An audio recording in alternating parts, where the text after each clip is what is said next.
एक बार की बात है, महात्मा बुद्ध अपने शिष्यों को दो सच्चे मित्रों की कहानी सुनाते हुए कहते हैं। दो मित्र थे, वे बड़े बहादुर थे। उनमें से एक ने अपने बादशाह के अन्याय के विरुद्ध आवाज उठाई। बादशाह बड़ा ही कठोर और बेरहम था। उसको जब मालूम हुआ तो उसने उस नौजवान को फांसी के तख्ते पर लटकाने की आज्ञा दी। नौजवान ने बादशाह से कहा कि आप जो कर रहे हैं वह ठीक है, मैं खुशी खुशी मौत की गोद में चला जाऊंगा, लेकिन आप मुझे थोड़ा समय दे दीजिए जिससे मैं गांव जाकर अपने बच्चों से मिल आऊं। बादशाह को उसकी बात पर यकीन नहीं हुआ। बादशाह ने कहा, नहीं, मुझे तुम पर विश्वास नहीं है। उस समय उस नौजवान का मित्र भी वहीं मौजूद था। वह आगे बढ़कर बोला, मैं अपने इस दोस्त की जमानत देता हूं। अगर यह लौट कर नहीं आए तो आप मुझे फांसी पर चढ़वा दीजिएगा। यह देखकर वह बादशाह चकित रह गया।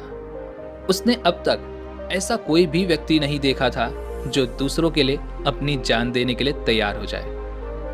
बादशाह ने काफी सोच विचार करने के बाद उसे 6 घंटे का समय दिया ताकि वो अपने गांव जा सके और अपने बच्चों से मिल सके।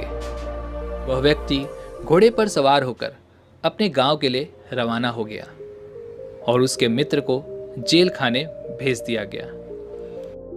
नौजवान ने हिसाब लगाकर देखा कि वह 5 घंटे में लौट आएगा, लेकिन बच्चों से मिलकर जब वह वापस आ रहा था, उसका घोड़ा ठोकर खाकर गिर गया और घोड़ा उठा ही नहीं।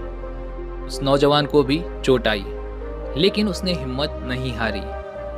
6 घंटे बीत चुके थे और वह नौजवान अभी तक नहीं लौटा। यह सोचकर उसका मित्र बहुत खुश हुआ। आखिर इससे बढ़कर क्या बात हो सकती है कि मित्र मित्र के काम आए।